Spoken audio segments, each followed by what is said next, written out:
اعوذ باللہ من الشیطان الرجیم بسم اللہ الرحمن الرحیم یا ایہا النبی اتق اللہ ولا تطع الکافرین والمنافقین ان اللہ کان علیما حکیما واتبع ما یوحی الیک من ربک ان اللہ کان بما تعملون خبیرا وتوکل علی اللہ وکفی باللہ وکیلا ما جعل اللہ لرجل من قلبین فی جوفہ وما جعل ازواجکم اللائی تظاہرون منہن امہاتکم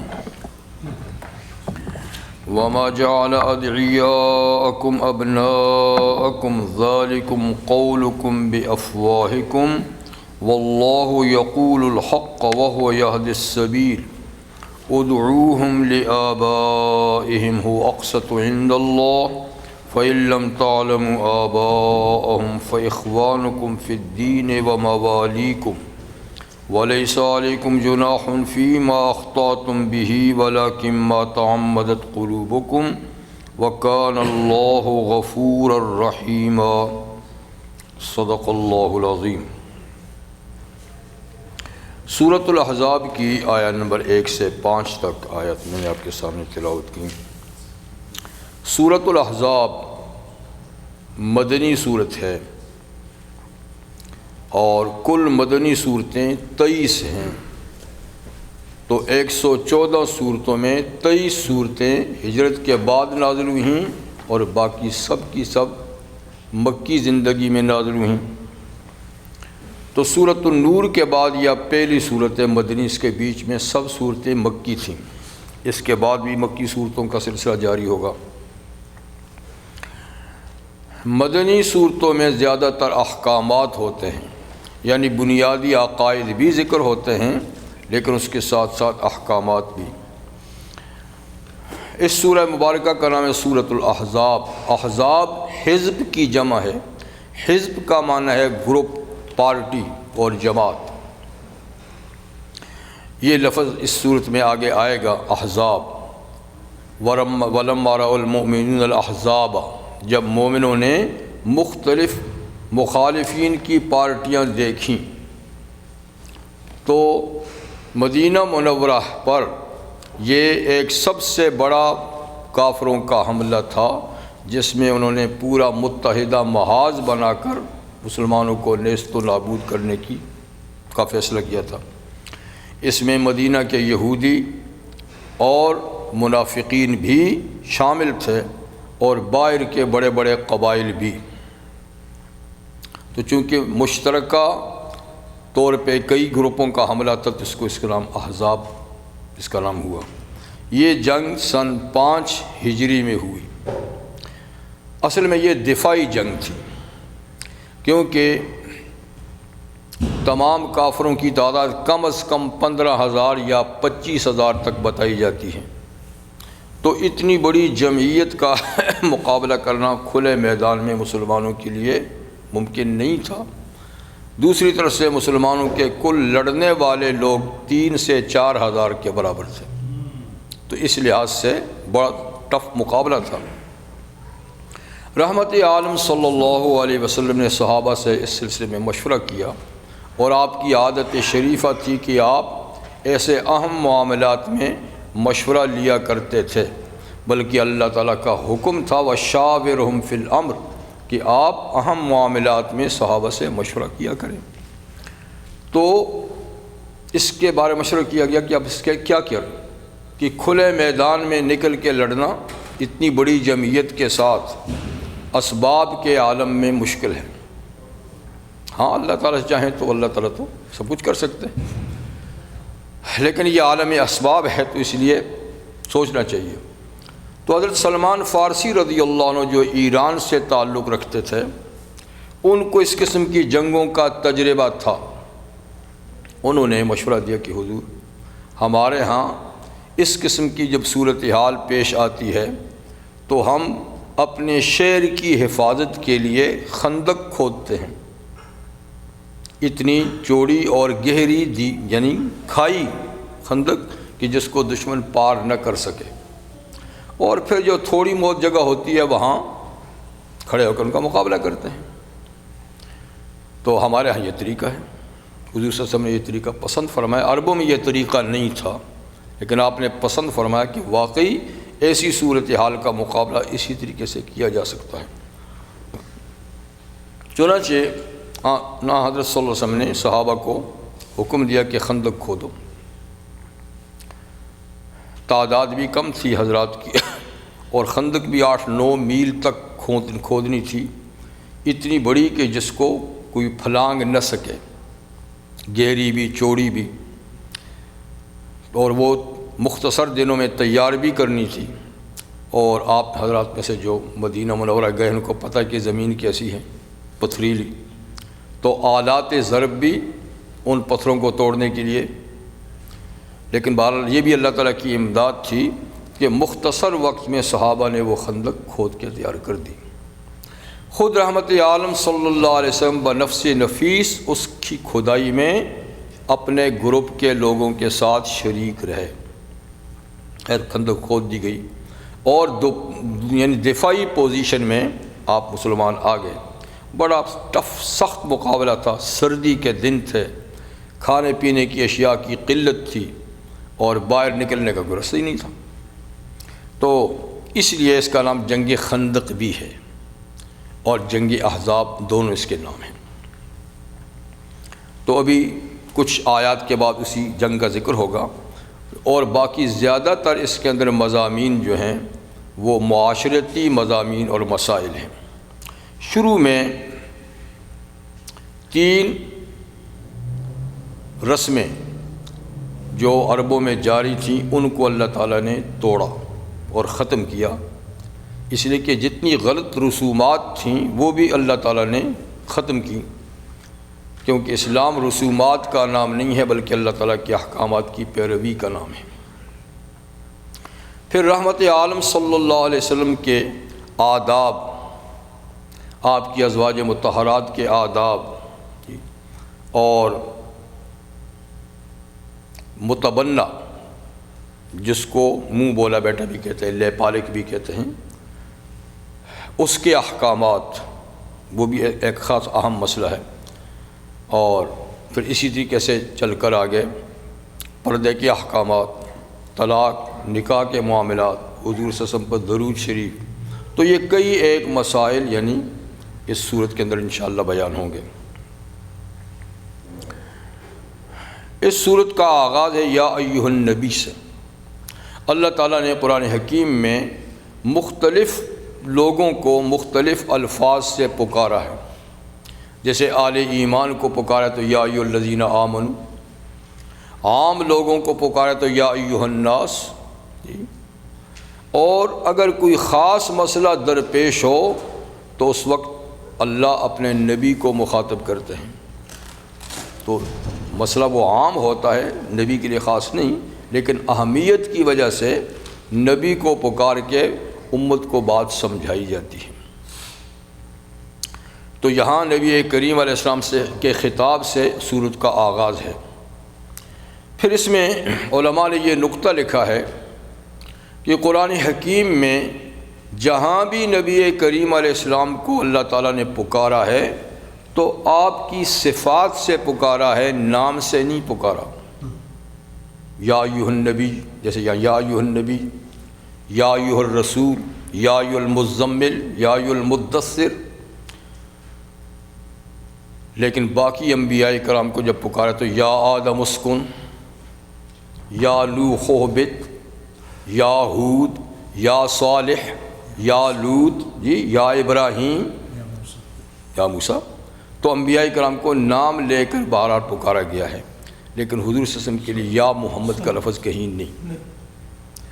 جہاں کہیں حضور صلی اللہ علیہ وسلم کا نام لیا گیا ہے، صرف 4 جگہوں میں قرآن مجید میں نام لیا گیا ہے، تو وہ بھی بڑے تعظیم و تکریم کے انداز میں، جیسے سورہ آل عمران میں وما محمد الا رسول، اسی صورت میں آگے چل کے آئے گا ما کان محمد الآبا احد، آگے سورۃ المحمد، اس کا میں نزل علی محمد، جی، تو اس میں بھی یعنی محمد کی دال پر تنوین ہے، 2 زبریں 2 پیشیں، تو یہ جو تنوین ہوتی ہے نا، 2 زبر 2 زیر 2 پیش، یہ تعظیم کے لیے ہوتی ہے، تعظیم کے لیے ہوتی ہے۔ تو یا محمد میں تعظیم، یا ما محمدن، ما کان محمدن نزل علی محمدن، ٹھیک ہے۔ تو جہاں نام لیا ہے وہ بھی تعظیم سے، اور جب پکارا ہے تو صفات سے، تو گویا اللہ تعالیٰ کے نزدیک نبی کریم علیہ السلام کا مقام اتنا بلند ہے کہ ان کے ساتھ عام طریقے سے خطاب نہ کیا جائے،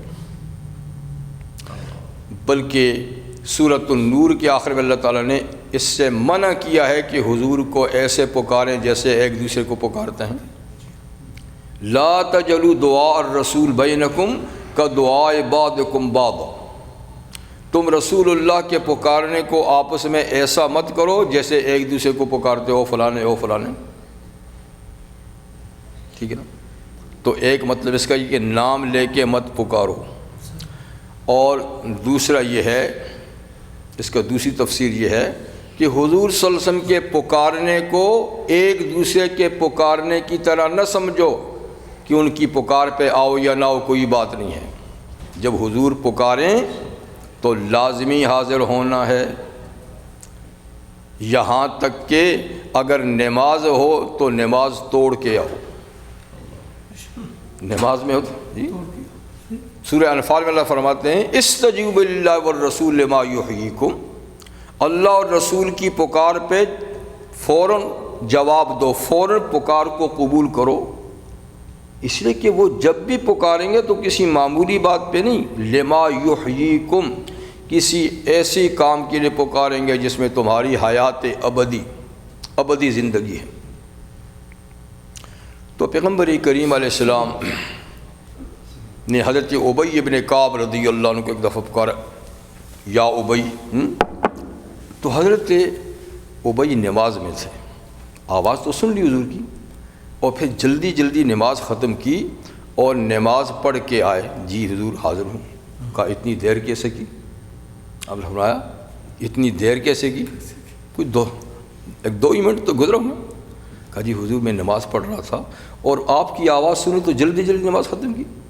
آپ نے فرمایا تم نے قرآن حکیم میں یہ اللہ کا حکم نہیں سنا، استجیبوا للہ والرسول ما یحییکم، کہ اللہ اور رسول بلائیں تو فوراً حاضر ہو جاؤ۔ تمہیں نماز چھوڑ کے آنا تھا، چھوڑ کے آنا تھا۔ اب مسئلہ یہ ہے کہ حضور بلائیں تو نماز چھوڑ کے آؤ۔ بعض اور اہم معاملات میں بھی تو نماز توڑی جا سکتی ہے نا جی۔ بچہ آیا ہے، آگ سامنے پڑی ہے جی، بچہ آ رہا ہے تو آپ نماز توڑیں گے اس کو بچانے کے لیے۔ سامنے کھڈا ہے، کنواں ہے، اندھا آ رہا ہے تو آپ نماز توڑیں گے اس کو بچانے کے لیے۔ بلکہ اگر کوئی مالی نقصان ہو رہا ہے اس کے لیے بھی آپ نماز توڑیں گے، مالی نقصان اپنا یا دوسرے کا، اس کو بچانے کے لیے۔ تو یہ تو زیادہ اہم بات ہے، اللہ اور رسول پکاریں گے تو خیر تم نماز میں آنا سکتے۔ اب مسئلہ یہ ہے کہ باقی ضرورت کی چیزوں میں اگر آدمی نماز توڑے تو پہلی نماز ضائع گئی، اب نئے سرے سے پڑھے گا۔ بچے کو بچانے کے لیے، اندھے کو بچانے کے لیے، مال بچانے کے لیے اگر نماز توڑی ہے تو جو گئی سو گئی، اب نئے سرے سے پھر پڑھے گا۔ لیکن کیا حضور صلی اللہ علیہ وسلم بلائیں اور نماز چھوڑ کے آئے تو یہ نماز بھی ٹوٹ گئی، پہلی چلی گئی، نئے سرے سے پڑھے گا؟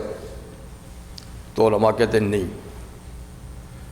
حضور کے بلانے پہ جب نماز کے اندر ہی آئے، اتنا چلنا بھی روا، حضور کی بات سننا، جواب دینا بھی جی، اور جب بات ختم ہو جائے تو جا کے وہیں سے نماز سٹارٹ کر لے جہاں سے، تو نماز ٹوٹی نہیں، ضائع نہیں ہوئی۔ یہ ہیں خصوصیات رحمت عالم صلی اللہ علیہ وسلم کے۔ تو مقصد یہ ہے کہ اللہ تعالیٰ نے منع کیا کہ ان کا نام لے کر پکاریں، یا جب وہ پکاریں تو آنے میں تاخیر کریں۔ تو یہاں بھی انہی آداب کا لحاظ کر کے فرمایا یا ایھا النبی، اے نبی۔ جی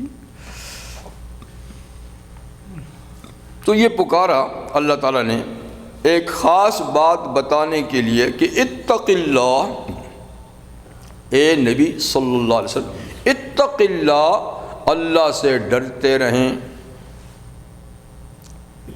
سوال یہ پیدا ہوتا ہے کہ نبی کا تو ایک لمحہ بھی خوف خدا کے بغیر نہیں گزرتا، ایک لمحہ، ایک سیکنڈ بھی خوف خدا کے بغیر نہیں گزرتا، تو پھر اللہ کیوں نہیں تلقین کر رہے ہیں کہ اللہ سے ڈریں؟ تو اہل علم فرماتے ہیں، مفسرین فرماتے ہیں کہ اس کا مطلب ہے اتق اللہ، جس خوف پہ ہیں اسی پر جمے رہیں، ڈٹے رہیں، یہ نہیں کہ اب خدا کا خوف پیدا کریں، بلکہ جو خوف خدا کی حالت اور کیفیت ہے اتق اللہ، اس کو قائم رکھیں، اس کو قائم رکھیں جی۔ تو یہ مداومت کے لیے ہے۔ اور پھر یہ کہ جب نبی کو خطاب ہے تو سمجھانا امت کو ہے کہ نبی کا تو ایک لمحہ بھی بغیر خوف کے نہیں گزرتا، تو جب میں نبی کو اپنے تقوی اور خوف کا حکم دے رہا ہوں تو تم کون ہوتے ہو جو غفلت کی زندگی گزارتے ہو؟ تمہیں اللہ کا خوف کرنا چاہیے جی۔ اتق اللہ یعنی مداومت اختیار کیجئے اللہ کے خوف پر، دائم اور قائم رہیے اللہ کے خوف پر۔ ایک بات، وَلَا تُطِعِ الْكَافِرِينَ وَالْمُنَافِقِينَ، اور کافروں اور منافقوں کا کہا مت مانے، کافروں اور منافقوں کی بات مت مانے۔ اس کی بھی توقع نبی سے نہیں کی جا سکتی کہ جن کا رشتہ اللہ سے قائم اور دائم ہے وہ مخالفین اور دشمنوں کی بات مان لیں گے، نہیں۔ یہ بات بھی اصل میں امت کو سمجھانی ہے جی کہ تم کسی وقت اللہ کے مخالفین کی کہا نہ ماننا۔ مطلب یہ کہ کافروں اور منافقوں نے کوشش کی ہے، نبی کریم صلی اللہ علیہ وسلم کو بھی بھرپور کوشش کی ہے اپنے مشن سے ہٹانے کی، لالچیں بھی پیش کی، ڈرایا دھمکایا بھی، ہر قسم کی پیشکشیں بھی ان کو کی کہ کسی نہ کسی طریقے سے وہ اپنے موقف سے تھوڑا سا، جیسے سورۃ القلم میں اللہ نے فرمایا وَدُّوا لَوْ تُدْهِنُ فَيُدْهِنُونَ، یہ مخالفین چاہتے ہیں لو تدہنو، آپ تھوڑی سی سستی اختیار کر لیں اپنے موقف میں، فیدہنون، تو یہ بھی آپ کی مخالفت میں سست پڑ جائیں گے۔ لیکن آپ یہاں فرمایا کہ نہیں، بالکل آپ موقف پہ ڈٹے رہیں۔ عقیدے کی جہاں تک بات ہے جی اور عمل کی بات ہے، اس میں ذرا سی بھی سستی نہیں کرنی، چاہیے کچھ بھی کریں۔ ہاں اخلاقیات اپنی جگہ میں ہیں، معاشرت کے اصول اپنی جگہ میں ہیں، کسی کو گالی گلوچ نہیں دینا، کسی کو اس طرح کی باتیں نہیں کرنی، لیکن مشن سے ہٹیں بالکل نہیں، آپ ڈٹے رہیں۔ شاہ عبد العزیز رحمہ اللہ محدث دہلوی فرماتے ہیں کہ انسان کے چار دشمن ہیں، چار دشمن ہیں، دو ظاہری اور دو چھپے ہوئے، دو ظاہری دو چھپے ہوئے۔ ظاہری ایک تو ہیں کافر، کھلم کھلا دشمن ہے، آمنے سامنے دشمن ہے، اظہار دشمنی کرتے ہیں، عملی طور پہ بھی دشمن ہیں، قولی طور پہ بھی دشمن ہیں۔ اور دوسرے منافق، یہ بھی ظاہری ہیں جی، اوپر سے میٹھی میٹھی بات تو کریں گے، اندر سے جڑیں کاٹیں گے۔ ہاں جی، اوپر میں ساتھ لگے ہوں گے اور اندر سے، تو یہ دونوں آمنے سامنے کے دشمن ہیں، ٹھیک ہے۔ اور فرمایا کہ دو ہیں چھپے ہوئے، ایک شیطان ابلیس، ہاں جی، وہ وساوس کے ذریعے سے، برے خیالات کے ذریعے سے دشمنی کرتا ہے، وسوسے پیدا کرتا ہے، برے خیالات جی، اور مادی چیزوں کو خوشنما بنا کر پیش کرتا ہے۔ دیکھو نا یہ کتنی چہل پہل کی چیز ہے، کتنی حسن و جمال کی چیز ہے، کتنی لذت کی چیز ہے، تم اس کو چھوڑ کر یہ سادی چیزوں میں کیوں پڑے ہوئے ہو؟ تو تزیین اور خوشنما کر کے گناہوں کو پیش کرتا ہے، اس میں اس گناہ میں یہ لذت ہے، اس مادی چیز میں یہ لذت ہے، تو وہ اس طریقے سے ہٹاتا ہے۔ اور دوسری چیز ہے نفس امارہ، خود آدمی کے اندر جو نفس ہے، نفس امارہ، ان النفس لامارۃ بالسوء، اس کا تو کام ہی برائی کا حکم دینا ہے، برائی کی طرف لے جانا ہے۔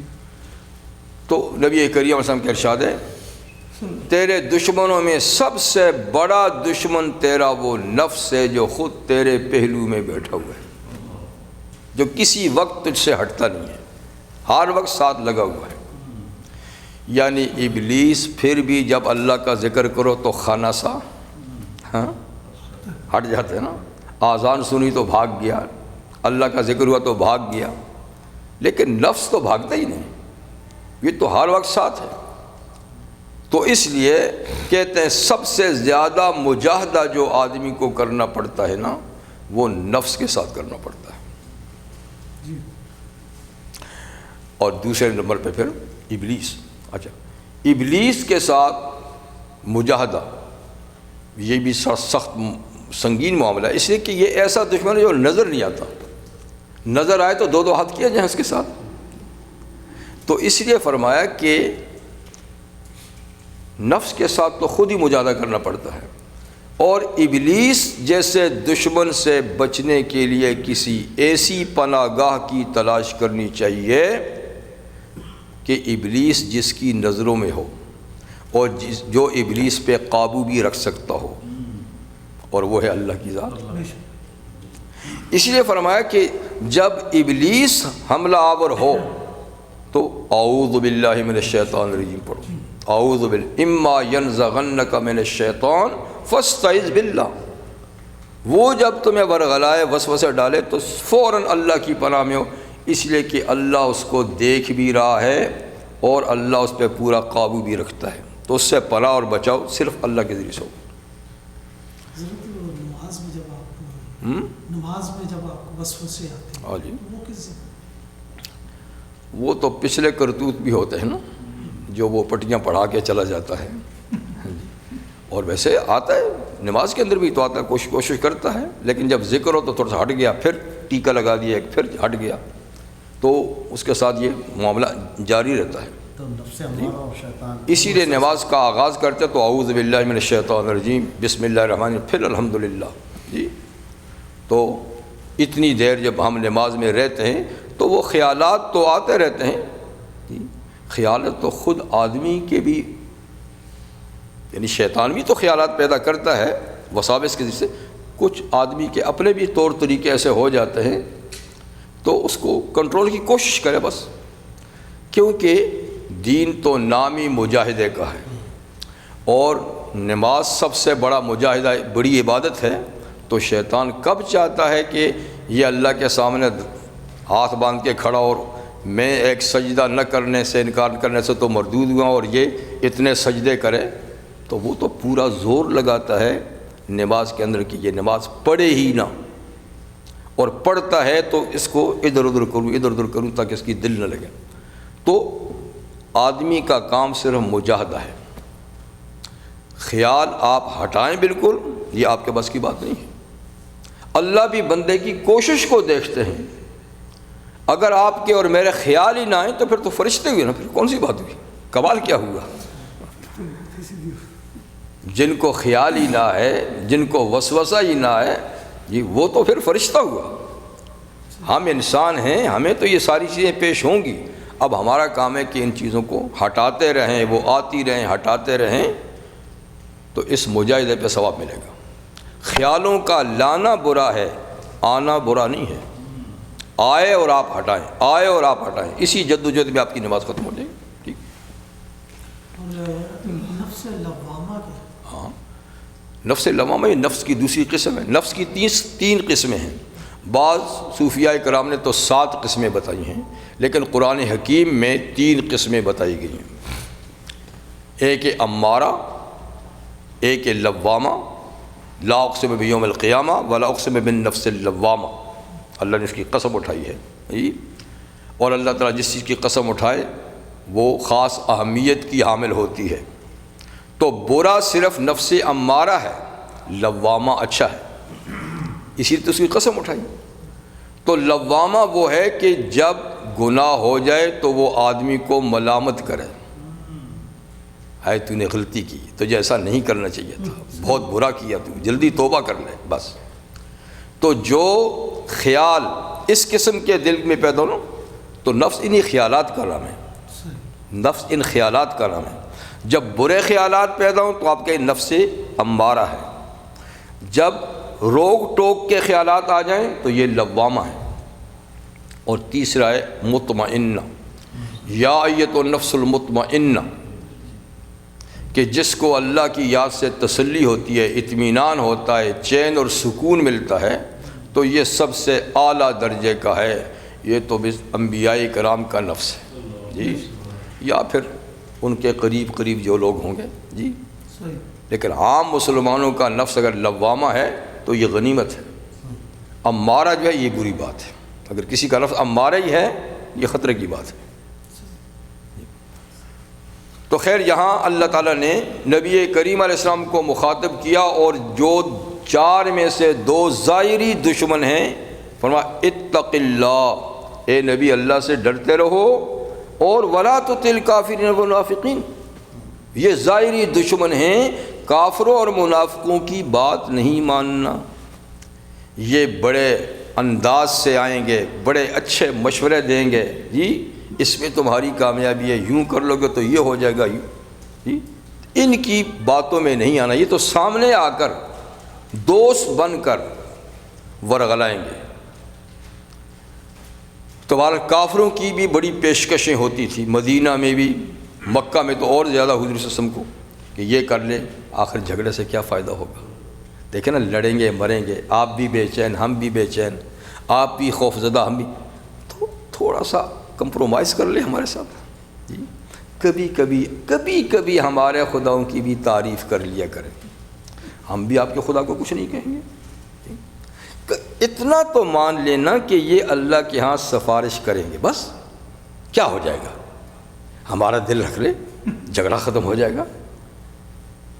کیسے ڈھنگ سے پیش کر کے آج بھی یہی دنیا کفر مسلمانوں کو یہی سکھاتی ہے، تھوڑا سا ڈھیلے ہو جانا، کیا ہو جائے گا، یہ ہو جائے گا، یہ ہو جائے گا۔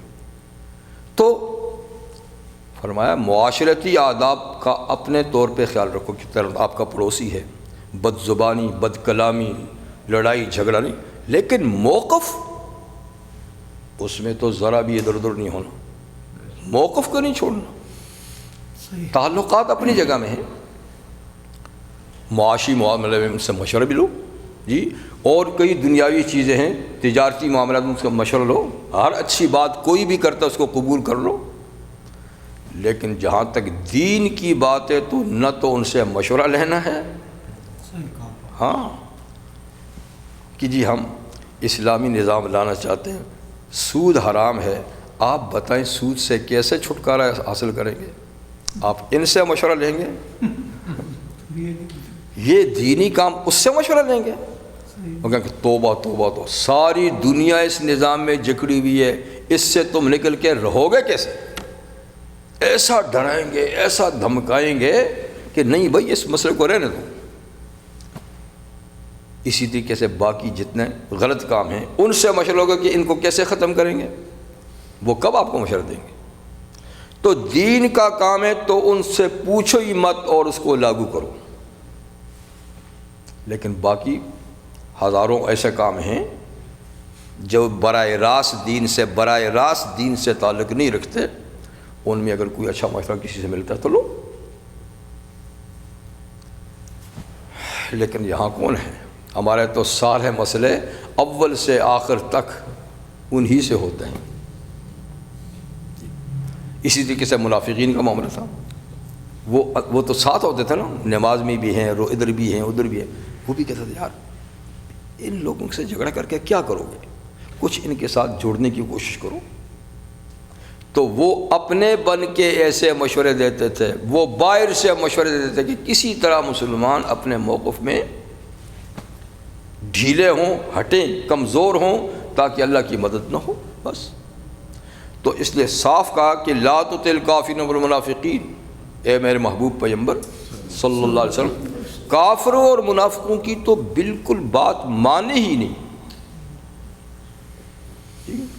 دین کے معاملے میں تو ان کی سنے ہی نہیں، یہ کبھی بھی صحیح مشورہ نہیں دے سکتے۔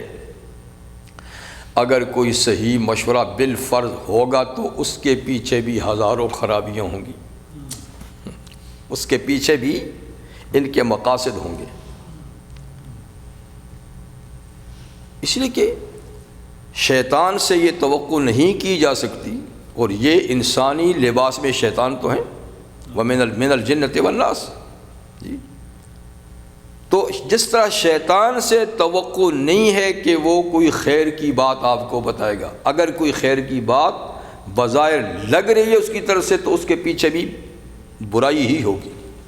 وہ ایک مشہور قصہ ہے،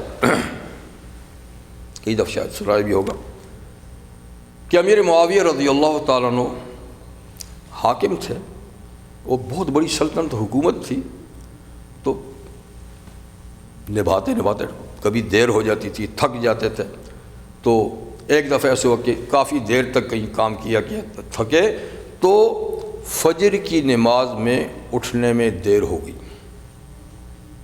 کیونکہ نماز بھی تو وہی پڑھاتے تھے نا، امیر المومنین تھے وہی پڑھا۔ اب فجر کی نماز میں جو ہے اٹھتے تو ہیں لیکن بس کچھ ایسی تھکاوٹ ہے، اور پھر یہ صاحب بھی تو ہوتے ہیں موجود، تو اس نے اور ذرا تھپکی دے دی کہ حضرت بہت دین کا کام، بڑی ملت کا کام، بڑی حکومت کا کام، خدمت خلق کا کام کیا ہے، تھوڑا سا آرام کر لیں، کوئی بات نہیں ہے، نماز تو پھر بھی پڑھی جا سکتی ہے، گھر میں بھی پڑھ لیں گے، آخر اتنے بڑے بڑے کام کرتے ہیں، اگر ایک جماعت کی نماز تھوڑی سی مس ہوگی تو سو گئے۔ قضا نہیں ہوئی نماز، لیکن جماعت کی نماز مس ہو گئی، قضا نہیں، ٹائم سے جا کر پڑھ لی، لیکن جماعت میں شریک نہیں ہو سکے۔ تکبیر اولیٰ میں یعنی ملے، لیکن نماز خود پڑھانی تھی تو دیر ہوگی، بس دوسرے امام نے پڑھا دی، یہ پیچھے چلے گئے۔ اتنی بات ہوئی تو پھر وہ آخر صحابہ ہیں، ان کو تو نماز کی اہمیت کا پتہ ہے، آئے تو رونے دھونے بیٹھ گئے کہ یہ ہو میرے ساتھ کیا گیا ہے، آج تکبیر اولیٰ میری چلی گئی، شروع سے نماز پڑھانی میں نے تھی، چلو نہیں پڑھانی تھی تو کم از کم ہم کیا، تو نماز پڑھ تو لی لیکن وہ بات تو نہ رہی، روئے دھوئے، بس اللہ تعالیٰ کو تو بندے کا رونا ہی کافی ہے نا۔ اچھا جی، تو اللہ تعالیٰ کی طرف سے اس پریشانی پر پتہ نہیں کتنی ہی نمازوں کے ثواب اللہ نے، کتنی تکبیر اللہ کے ثواب اللہ تعالیٰ نے دے دیے ہوں گے جی۔ دوسرے دن پھر کام کی شدت تھی، پھر سوئے، اب سرکار نے آ کر پاؤں سے ہلایا، وہی جس نے کل کہا تھا آرام کیجیے، آج اٹھایا۔ وہ حیران ہے کہ کمرہ بند ہے، میں نے خود بند کیا، یہ کون آ گیا مجھے جگانے کے لیے؟ وہ تو حساس لوگ تھے، تو انہوں نے جلدی سے ہاتھ سے پکڑ لیا، اب ابلیس تو شکلیں بدل سکتا ہے، لیکن پکڑ لیا تو اب شکل نہیں بدل سکا، اب نہیں بھاگ سکا۔ آخر صحابی کی بھی تو روحانی قوت ہے نا، جی پکڑا اور سمجھ بھی گئے کہ اس کمرے میں اور کون آ سکتا ہے۔ کہا بھائی تجھے کیا لگی ہے مجھے جگانے کے لیے؟ تجھے کیا لگی؟ تو اس نے کہا حضرت اٹھیے، کل نماز قضا ہو گئی تھی تو آج، یعنی مطلب تکبیر اولیٰ نہیں ملی تھی تو آج۔ کہا تجھے کیا لگی ہے میری تکبیر اولیٰ کے ساتھ؟ وہ بھی سمجھ گیا کہ انہوں نے پہچان لیا، تو کہنے لگا جی بس اصل بات یہ کہ کل بھی کارروائی میری تھی، لیکن آپ جو سارا دن پریشان رہے، التجا کرتے رہے، تو نہ معلوم اللہ نے کتنی تکبیر اولیٰ کی نمازیں آپ کے لیے لکھ دی ہیں۔ میں نے کہا آج پھر رہ گئے تو اتنی اور لکھی جائیں گی، تو چلو ایک ہی مل جائے، زیادہ نہ ملے، ایک ہی مل جائے۔ تو اس کے خیر کے پیچھے بھی شر ہوتا ہے۔ اب نماز کے لیے جگانا تو خیر کا کام ہے نا، اس نے بدنیتی سے کہ ایک ملے زیادہ نہ ملے۔ تو مقصد یہ ہے کہ یہ طبقہ ایسا ہے شیطانی طبقہ کہ یہ اگر کوئی بھلائی کی بات بتائیں گے تو پیچھے 100 برائیاں ہوں گی۔ یہ کبھی ملت اسلامیہ کے دوست نہیں ہو سکتے، کبھی۔ اللہ کے ہاں ہم لوگوں کی عبادت کیسی ہمیں تو پتہ ہی نہیں. تو اللہ تعالیٰ کے ہاں ایک آہ جو ہے نا افسردگی کی، یہ اتنا وزن اور اتنی قیمت رکھتی ہے کہ اس کے مقابلے میں ہماری عبادتوں کی اتنی ویلیو نہیں ہے جتنی اللہ کے ہاں بندے کی آہ کی ویلیو ہے. ایک صحابی رسول صلی اللہ علیہ وسلم وہ بھی اسی طریقے سے آئے، دیر سے آئے تھوڑا سے. ان کا خیال تھا کہ بھی نماز کا ٹائم ہے، اس وقت گھڑیاں تو ٹائم ٹیبل تو نہیں ہوتا تھا. اپنے خیال سے وہ نماز کے لیے، لیکن آگے آپ پہنچے تو نماز ہو چکی تھی. لوگ نکل رہے تھے تو انہوں نے کہا نماز ہو گئی ہے؟ ان کے لیے ہو گئی ہے. جماعت ہو گئی ہے؟ کہا ہاں بھائی ہو گئی ہے، حضور سے سب نے نماز پڑھائی ہے، ہم نے شروع سے آخر تک ان کے ساتھ پڑھی ہے، سلام پھیرا ہے، ابھی تو ہم جا رہے ہیں. اس کا ایسا کیا تو وہ بڑے سمجھدار تھے صحابی دوسرے. انہوں نے کہا کیوں بھائی؟ اس نے کہا بھائی بہت افسوس کی بات ہے، میں تو اسی نیت سے آیا تھا کہ جماعت کے ساتھ حضور کے ساتھ نماز پڑھوں گا، آپ کہتے ہیں کہ نماز حضور نے پڑھا دی ہے، نماز ختم ہو گئی، آپ جا رہے ہیں. وہ اس کو پکڑ کے کنارے پہ لے گیا. لیکن اس نے کہا ایسا کریں نا، آج جو میں نے نماز پڑھی ہے شروع سے میں حضور کے ساتھ تھا، تکبیر اولیٰ سے بالکل پیچھے تھا. میں نے اول سے آخر تک پوری نماز حضور صلی اللہ علیہ وسلم کے پیچھے پڑھی ہے. تو میرے ساتھ ایک سودا کر لے. کیا؟ کہ آج جو نماز میں نے حضور کے ساتھ اول سے آخر تک پڑھی یہ میں تجھے دیتا ہوں، تو نے جو یہ آہ سرد لگائی نا یہ مجھے دے دے. وہ سادے تھے بیچارے. ٹھیک ہے، مجھے تو حضور کے ساتھ نماز چاہیے تھی، اگر آپ وہ نماز مجھے دیتے ہیں تو آہ کی کیا بات ہے. وہ آہ کی قیمت نہیں سمجھے. ہاں آہ تو لے لے، نماز مجھے دے. اس نے کہا ٹھیک ہے، یہ آج کی نماز یہ اللہ میری اس کو دے دے، اس کی آہ. پھر کسی موقع پہ خواب میں یا کوئی بات ہوئی، اس نے کہا کیا سودا کر کے آیا گھاٹے کا. کیا کیا ہے؟ جو نماز مس ہو گئی تھی وہ مجھے مل گئی، میں تو یہی چاہتا تھا. آہوں کی کیا بات ہے، ہم تو ہزاروں آہ ہیں. ارے میاں سادے، آج جو تو نے آہ بھری تھی تجھے پتہ ہے ہاں اس کی کیا قیمت تھی؟ تو بہت گھاٹے کا سودا کر کے آ گیا ہے. جی ہاں. تو بھائی اللہ کے ہاں تو بعض چیزیں ایسی ہیں نا کہ ان کی جو اہمیت ہے اس کا تو پتہ پھر آگے ہی چلے گا. تو میں خیر یہ بات دوسری بیچ میں نکل آئی. عرض یہ کر رہا تھا کہ شیطان یا شیطانی پارٹی جو ہے نا اس کا اچھے مشورے کے پیچھے بھی برائی ہوگی. اس لیے اللہ فرمایا لا تطع الکافرین والمنافقین، کافروں اور منافقوں کی تو کہا مانو نہیں، بالخصوص دین کے معاملے میں ان سے کوئی توقع نہیں کہ آپ کو ہاں دین کی بات بتائیں گے اور اس کا آپ کو صحیح مشورہ دیں گے. بالکل. ان اللہ کان علیم الحکیم، بے شک اللہ تعالیٰ علیم و حکیم ہے، اللہ کو ساری چیزوں حقائق کا پتہ ہے. نیک نیت کون ہے، بد نیت کون ہے، اللہ کو پتہ ہے. اور اللہ بڑے حکیم ہیں، ان کا پورا نظام پروگرام حکمت پر مبنی ہے. تو کافروں اور منافقوں کی تو اطاعت مت کیجیے، تو کس کی کیجیے؟ واتبع ما یوحی الیک من ربک، پیروی کیجیے اس چیز کی جو آپ کی طرف آپ کے رب کی طرف سے وحی کی جاتی ہے. تو آپ وحی کی پیروی کریں جو اللہ کی طرف سے ہوتی ہے، ان کی پیروی نہ کریں. ان اللہ کان بما تعملون خبیرا، اللہ تعالیٰ جو تم عمل کرتے ہو اس سے باخبر ہے. تو باخبر ہونے کا مطلب ہے کہ تمہارے ہر عمل پہ اللہ تعالیٰ تمہیں جزا دے گا. نیک ہوں گے تو جزا دے گا، برے ہوں گے تو سزا دے گا. چاہے گا تو معاف کر دے گا، لیکن چاہے تو سزا دے گا. تو وحی کی پیروی کیجئے اور ان کی پیروی مت کیجئے. یہ خطاب تو نبی کریم علیہ السلام کے ہے، لیکن میں نے کہا نا کہ حضور صلی اللہ علیہ وسلم سے یہ توقع ہی نہیں ہے کہ وہ ان کی بات مانیں گے. آپ سے یہ توقع نہیں کی جا سکتی کہ آپ ایک لمحہ بھی خدا کا خوف نہیں رکھتے ہوں گے. جی، اور یہ کہ آپ وحی کے علاوہ کسی اور چیز کی پیروی کریں۔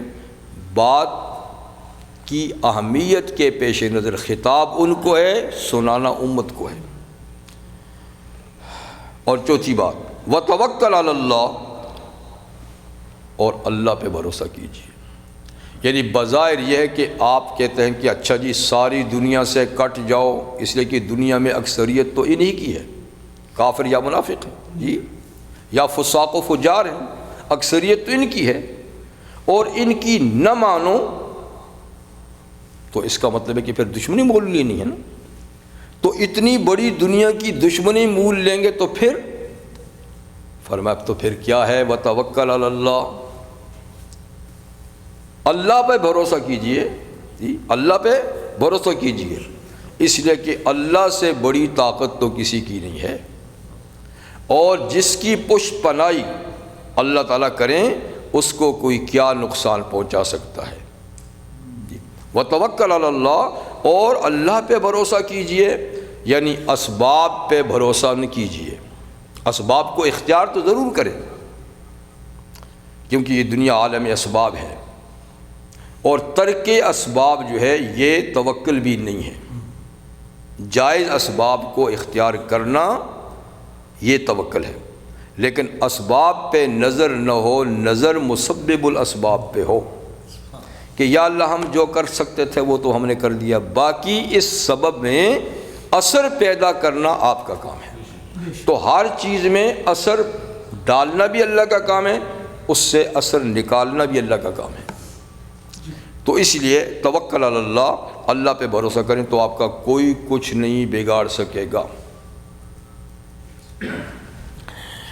وَكَفَى بِاللَّهِ وَكِيلًا، اور کافی ہے اللہ کام بنانے والا، وکیل کتنا کام بنانے والے کو۔ تو آپ بھی جس کو مقدمہ سونپتے ہیں تو اس نیت سے کہ بھئی یہ کام یہ اچھا جانتا ہے، یہ کام بنا لے گا جی۔ تو وکیل کون ہے؟ کارساز، اس کا نا کارساز کون ہے؟ اللہ۔ سورہ مزمل میں اللہ فرمایا، اللہ تعالیٰ فرماتے ہیں لا الہ الا اللہ لا الہ الا اللہ فاتخذوا وکیلا، اللہ کے سوا کوئی معبود نہیں ہے، اسی کو اپنا وکیل بنا لے، اسی کو اپنا وکیل بنا لے۔ اسی کہ جس کا وکیل اللہ ہوگا جیت اسی کی ہے جی ہاں، اس لیے کہ وکیل وہ ہے تو جج بھی وہی ہے، جج بھی وہی ہے، اور پھر وکیل بھی وہی ہوگا جج، تو پھر مقدمہ ہارے گا کیسے جی؟ جج بھی وہی، وکیل بھی وہی۔ یہاں اگر اچھے سے اچھا وکیل کر لیکن جج دوسرا ہو تو پھر اس کی مرضی ہے نا فیصلے کی جی، لیکن یہاں دونوں چیزیں اسی کی ذات میں ہیں، تو پھر ہارنے کی کون سی بات ہے؟ صرف بات عقیدے کی ہے کہ کیا آپ کا عقیدہ درست ہے اس کے ساتھ، تو پھر تو کوئی بات نہیں۔ ہاں اگر بات ہی نرم گرم سی ہے اور جی ہمارا اللہ وارث ہے، اللہ وکیل ہے، اوپر اوپر سے کہتے ہیں، تو پھر تو بات نہیں بنے گی۔ تو وَكَفَى بِاللَّهِ، اللہ تعالیٰ وکیل یعنی کارساز ہونے میں کافی ہے، اس کو اور اس کے ساتھ کارسازی کی صفات اور کسی کو کارساز بنانے کی کوئی ضرورت نہیں۔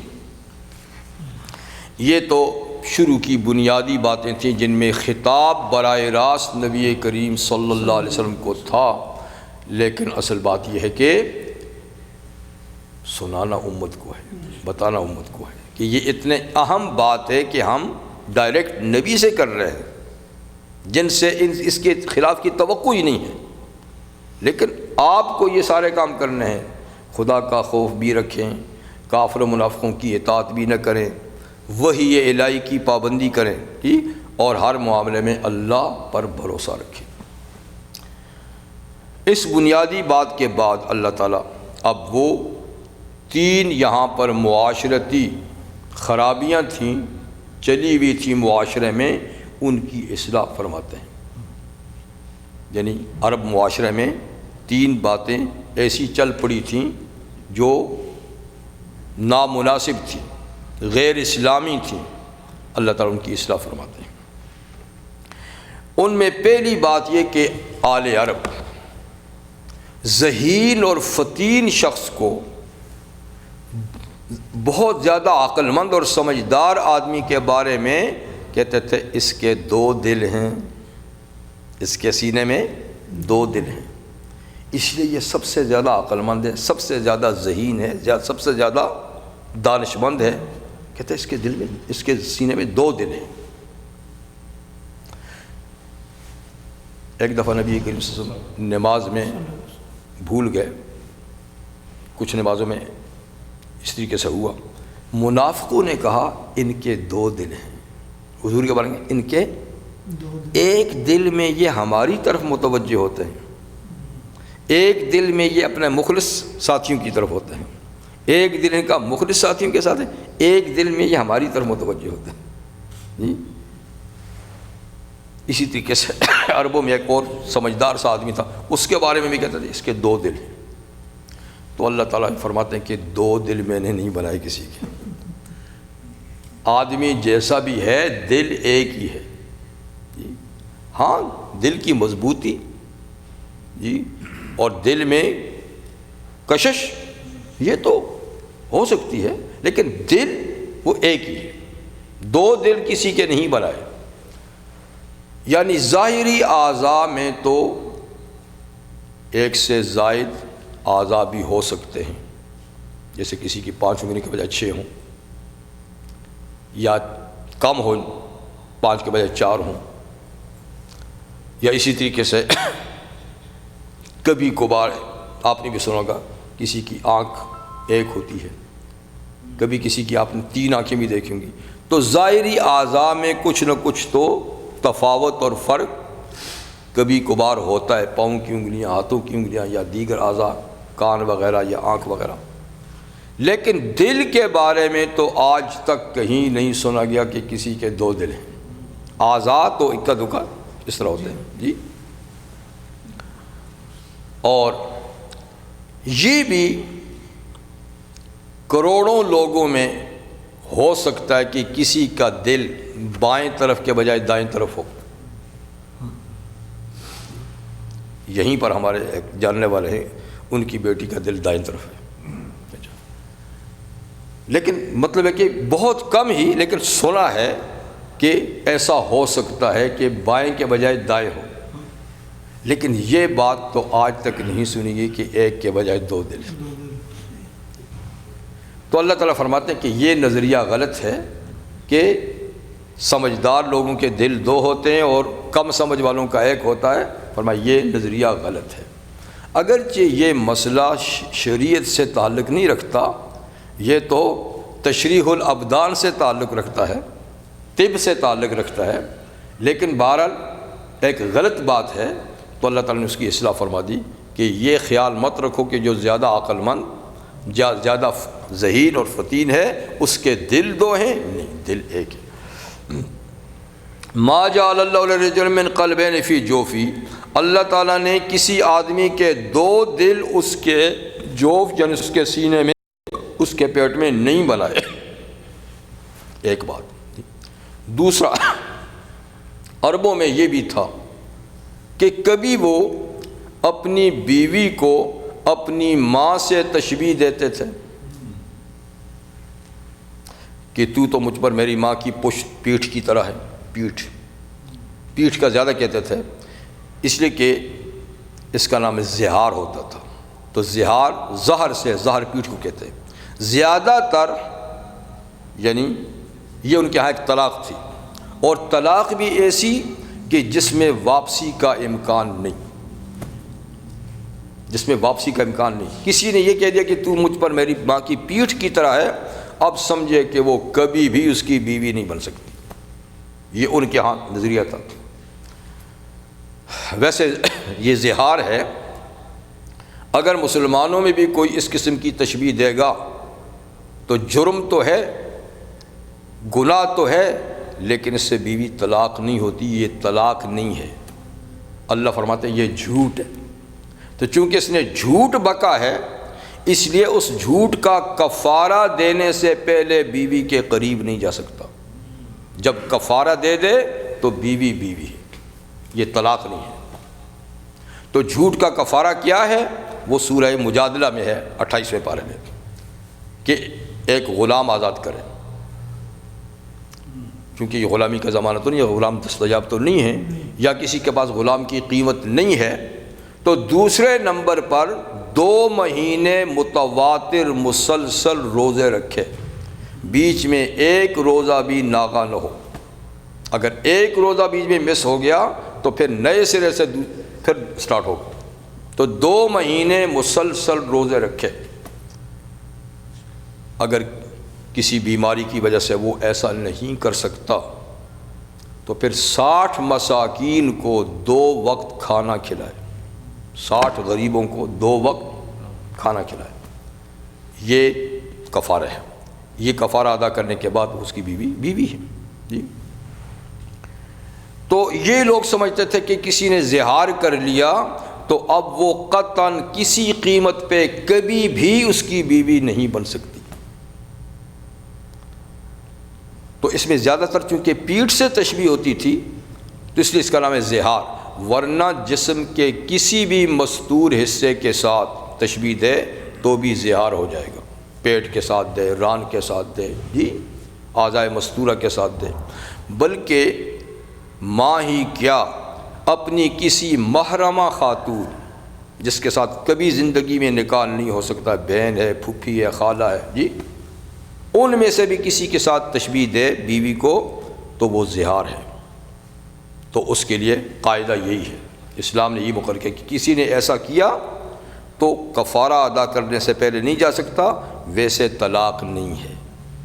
یہ جھوٹ بولا اس نے اس لیے کہ ماں وہی ہے جس سے پیدا ہوا، ماں وہی ہے جس سے پیدا ہوا، تیرے کہنے سے یہ ماں نہیں بن گئی بیوی، تو یہ کفارہ جھوٹ کا ادا کر پھر تیری بیوی ہے۔ لیکن وہ سمجھتے تھے کہ اب کوئی کفارہ وغیرہ کی بات نہیں ہے، بلکہ کبھی بھی یہ بیوی نہیں بن سکتی۔ تو اللہ فرماتے ہیں وَمَا جَعَلَ أَزْوَاجَكُمُ اللَّاتِي تُظَاهِرُونَ مِنْهُنَّ أُمَّهَاتِكُمْ، اور نہیں کیا اللہ نے تمہاری ان بیویوں کو جن سے تم زہار کرتے ہو تمہاری مائیں نہیں بنایا۔ اللہ نے تمہاری ان بیویوں کو تمہاری ماں نہیں بنایا جس سے تم زہار کرتے ہو، جن کو ماں کے ساتھ تشبیہ دیتے ہو۔ تو یہ 2 باتیں ہو گئیں۔ اور تیسری چیز عربوں میں یہ بھی تھا کہ کسی کے بیٹے کو اپنا بیٹا بنا لیتے تھے، کسی کے بیٹے کو اپنا بیٹا بنا لیتے تھے اور اس کو پھر حقیقی بیٹوں جیسا حق دیتے تھے۔ جو حقوق حقیقی بیٹے کے ہیں، سلبی بیٹے کے ہیں، وہی حق وہ اس کو بھی دیتا ہے کہ وہ وارث بھی ہوگا، اس کی بیوی بہو ہو جائے گی، اس سے نکاح نہیں ہوگا، یعنی جیسے حقیقی بیٹوں کا حکم ہے وہی اس بناوٹی کا بھی بنا دیتا ہے۔ تو اللہ فرمایا کہ یہ بھی غلط ہے۔ پہلے تو کسی کے بیٹے کو اپنا بیٹا بنانا ہی غلط ہے، یہ بھی جھوٹ ہے، یہ بھی غلط ہے۔ اور پھر یہ کہ بنا لو تو اس کو حقیقی بیٹے کے حقوق کیسے مل گئے کہ وہ تمہارا وارث ہو، تم اس کے وارث ہو، یا اس کی بیوی تمہاری حقیقی بہو ہے؟ نہیں۔ تو فرمایا کہ یہ بھی نہیں، چونکہ یہ معاملہ خود نبی کریم صلی اللہ علیہ وسلم کے ساتھ بھی پیش آیا تھا، تو اس لیے اللہ تعالیٰ نے اس رسم کو تو خود حضور صلی اللہ علیہ وسلم کے ذریعے سے ہی ختم کیا کہ حضرت زید آپ کے صحابی ہیں جی، اور اس صورت میں ان کا نام آئے گا فَلَمَّا قَضَى زَيْدٌ مِّنْهَا وَطَرًا، یہ واحد صحابی ہے کہ جن کا نام ہے قرآن میں، کسی صحابی کا نام نہیں جی۔ تو یہ زید بن حارثہ ہے۔ بات یہ تھی کہ اسلام سے پہلے، حضور کی نبوت سے بھی پہلے، حضرت خدیجہ رضی اللہ تعالیٰ سے نکاح سے بھی پہلے حضرت خدیجہ نے اپنے بھتیجے حکیم بن حزام رضی اللہ تعالیٰ عنہ جو بعد میں صحابی بنے، ان کو کہا کہ تم سوق عکاظ میں جاؤ، عکاظ منڈی میں جاؤ اور میرے لیے ایک غلام خرید کے لاؤ، ایسا اچھا غلام جو میری خدمت کر سکے، گھر کے کاموں میں ہاتھ بٹا سکے۔ تو حکیم بن حزام جو تشریف لے گئے سوق عکاظ، اس سفر میں وہاں گیا ہوں، طائف کے قریب ہی ہے۔ اب بھی اس کا نام سوق عکاظ ہے، لیکن اب سوق وغیرہ تو کچھ نہیں ہے، تو زمانہ جاہلیت میں یہاں پر سالانہ منڈی لگتی تھی، بازار لگتا تھا جو کئی عرصے تک رہتا تھا۔ تو وہ وہاں گئے تو غلاموں کی ایک الگ مارکیٹ ہوتی تھی، اس میں گئے تو زید چھوٹے بچے تھے، بڑے نہیں تھے، ان پہ نظر جم گئی، بڑے ذہین بھی تھے ماشاءاللہ، تو انہوں نے اس کو خرید لیا۔ دراصل زید غلام نہیں تھے،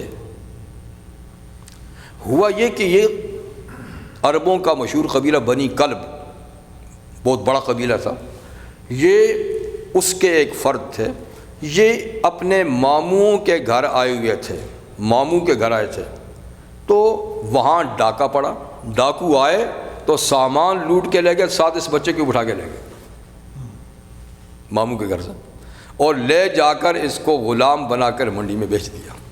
تو یہ اصل غلام نہیں تھے جی۔ خیر انہوں نے خرید لیا، خرید کے لا کے حضرت خدیجہ کو دے دیا، ان کے پاس رہے۔ پھر حضور صلی اللہ علیہ وسلم کے ساتھ جب حضرت خدیجہ کی شادی ہوئی تو حضور صلی اللہ علیہ وسلم نے فرمایا کہ یہ بچہ مجھے دے دو، یعنی یہ غلام ہے، مجھے دے دو، میری خدمت کرے۔ انہوں نے بڑی خوشی کے ساتھ ہبہ کر دیا، حضور صلی اللہ علیہ وسلم کو گفٹ کر دیا۔ تو حضور صلی اللہ علیہ وسلم کے پاس یہ رہے۔ جب یہ جوان ہو گئے، جب حضور صلی اللہ علیہ وسلم کو نبوت ملی تو سب سے پہلے غلاموں میں سب سے پہلے زید ہی مسلمان ہوئے۔ جیسے عورتوں میں حضرت خدیجہ، بچوں میں حضرت علی، جوانوں میں ابو بکر صدیق اور غلاموں میں زید۔ جوان ہوئے تو حضور صلی اللہ علیہ وسلم نے ان کو تجارت کے لیے شام بھیجا۔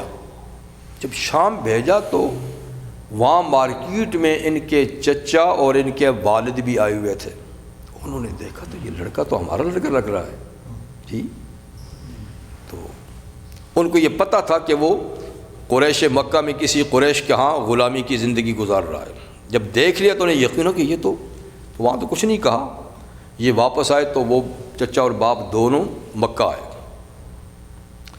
پتہ کیا تو حضور کے پاس تھے، حضور سے کہا کہ یہ بچہ دراصل غلام نہیں ہے، بس یہ غلام بنا کر اس طریقے سے بیچ دیا گیا ہے، تو اگر آپ چاہیں تو ہمیں واپس کر دیں، ہم اس کا تاوان اور قیمت آپ کو دے دیتے ہیں، یہ اصل میں غلام نہیں ہے۔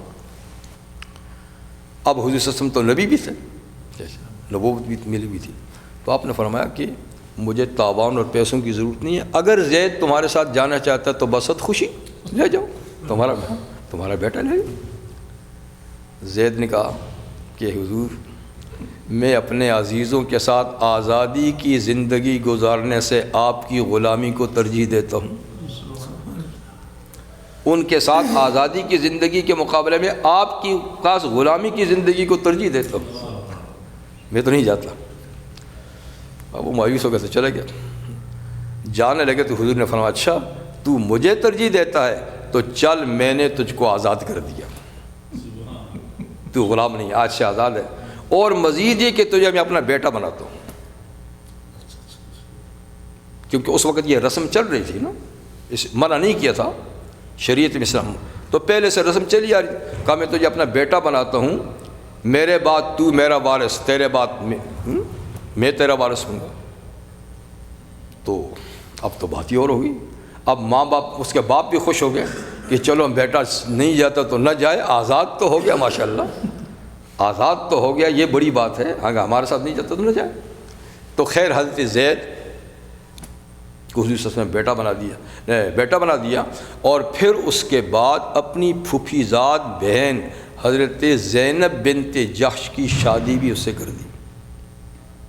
یہ اتنی بڑی قربانی ہے کہ تاریخ میں اتنی بڑی قربانی شاید کوئی نہیں کرے گا کہ ایک آدمی جو کبھی غلام رہ چکا ہے، غلامی کا داغ تو اس پہ ہے، اگر جب آزاد ہو گیا ہے، پھر عرب کے قبیلہ قریش کی ایک آزاد خاتون جی، وہ جس پر غلامی کا دھبا لگ گیا ہے، اس کو نکاح میں دے دی جائے تو اس کو عرب تو کبھی نہیں مان سکتے تھے، کبھی نہیں مان سکتے تھے، لیکن حضور نے کیا، انہوں نے مان لیا، ٹھیک ہے۔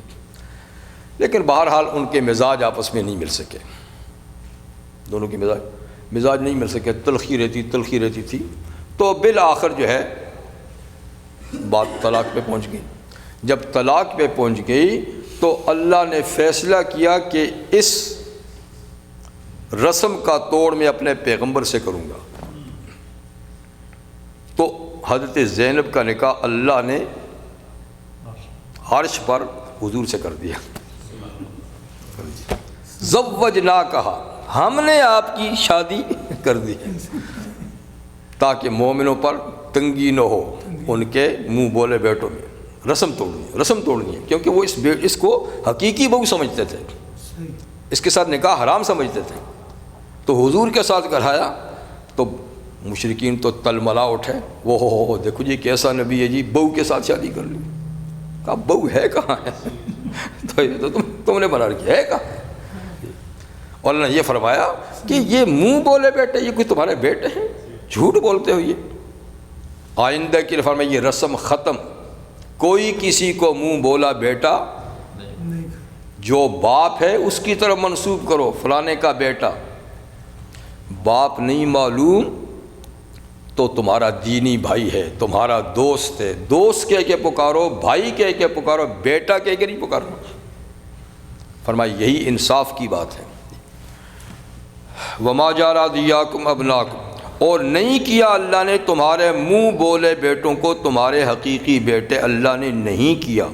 ذالکم قولکم بافواہکم، یہ تمہاری بات کہ یہ میرا بیٹا ہے، یہ تمہارے منہ کی بات ہے، تمہارے منہ کی بات ہے، اس کا حقیقت سے واسطہ نہیں۔ اور واللہ یقول الحق، اللہ سچ بات کہتے ہیں کہ یہ تمہارے بیٹے نہیں۔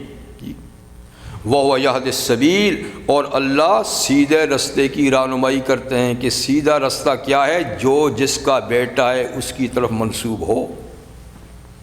لہذا ادعوہم لآبائہم، ایسے لڑکوں کو ان کے باپ کی طرف نسبت کر کے پکارو۔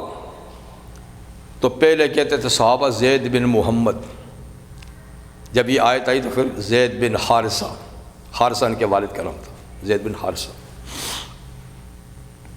ہوا اقسط عند اللہ، یہی بات اللہ کے نزدیک انصاف کی ہے کہ بیٹے کو باپ کی طرف منسوب کر کے پکارا جائے۔ فَإِن لَّمْ تَعْلَمُوا آبَاءَهُمْ، اگر تم ان کے باپوں کو نہیں جانتے، فرض کرو نہیں پتہ جی، تو فَإِخْوَانُكُمْ فِي الدِّينِ، وہ دین میں تمہارے بھائی ہیں، پھر دینی بھائی ہیں تو بھائی کہہ کے پکارو۔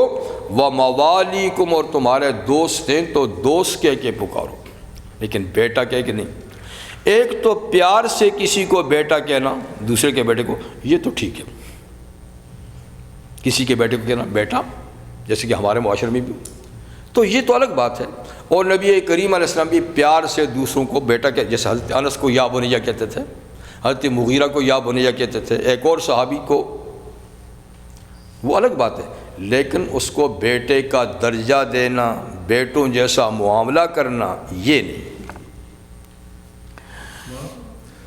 جو ان کا اولاد نہیں ہوتی ہے، وہ جو ایک بچہ لے کے پال لیتے ہیں، پالنا الگ بات ہے، لیکن اس کو اپنا بیٹا کہنا یہ غلط بات ہے۔ سارا اس میں آپ اس کو پالیں، ایک ثواب کی بات ہے، ایک بچے کو آپ نے پالا ہے، ثواب کی بات ہے، لیکن اس کو اپنا بیٹا بنائیں، اس کا نسب بگاڑیں، یہ تو غلط بات ہے، جھوٹ ہے جی۔ اور یہ کہ جب بڑا ہوگا تو وہ غیر محرم ہوگا، محرم نہیں ہوگا، تو ان کے ہاں تو محرم ہوتا تھا نا حقیقی بیٹے کی طرف جی۔ لڑکی ہو یا لڑکا ہو، جب جوان ہو گئے تو وہ غیر محرم ہے، ان سے باقاعدہ گھر والوں کا پردہ ہوگا۔ تو جب بڑا ہو اس کو بتانا ضروری ہے کہ تو میرا بیٹا نہیں ہے۔ بالکل بالکل، بلکہ شروع سے ہی ان کے پیپر جو ہیں اپنے باپ کے نام سے ہونے چاہیے، شروع سے۔ لیکن یہ جو پالتے ہیں وہ تو پھر حقوق دیتے ہیں پورے، بس وہی رسم چل رہی ہے نا، جس رسم کو اللہ نے توڑا ہے وہ آج لوگوں میں پھر چل رہی ہے، تو اللہ تو اس رسم کو توڑا ہے۔ کسی بچے کو پالنا اچھی بات ہے، ٹھیک ہے، کوئی حد، اس کو جائیداد میں شریک کرنا اور چھپانا کہ یہ بتا، ہاں ہاں یہ سب غلط بات ہے۔ جائیداد میں شریک بھی، وہ وارث نہیں ہے۔ ہاں اگر آپ نے پالا ہے، بڑا کیا ہے، خدمت کی ہے، اس کے لیے آپ تہائی مال میں سے وصیت کر سکتے ہیں، تہائی مال میں سے، لیکن وہ حقیقی وارثوں میں نہیں ہے، طے شدہ وارثوں میں سے۔ اچھا جی، وَلَيْسَ عَلَيْكُمْ جُنَاحٌ فِي مَا أَخْطَأْتُمْ، اور تم پر کوئی گناہ نہیں اس میں جو تم غلطی سے اس کو بیٹا کہہ دو، ایسے زبان چل پڑی ہے تو آپ نے بیٹا غلطی سے کہہ دیا، مسئلہ معلوم نہیں تھا، تو غلطیاں اللہ کے ہاں معاف ہیں، لیکن مسئلہ معلوم ہے کہ یہ چیز جائز نہیں ہے اور پھر تم وہی کرو، وَلَٰكِن مَّا تَعَمَّدَتْ قُلُوبُكُمْ، لیکن وہ جو قصداً تمہارے دل جان بوجھ کے کریں تو وہ گناہ ہے۔ غلطی سے کسی نے یہ کام کر لیا، کس کو مسئلہ نہیں معلوم تھا، تو اس میں کوئی گناہ نہیں ہے۔ اور اللہ تعالیٰ غفور الرحیم ہے، بخشنے والا مہربان ہے، یعنی غلطی پہ اللہ مواخذہ نہیں کرے گا۔ بس سبحان اللہ۔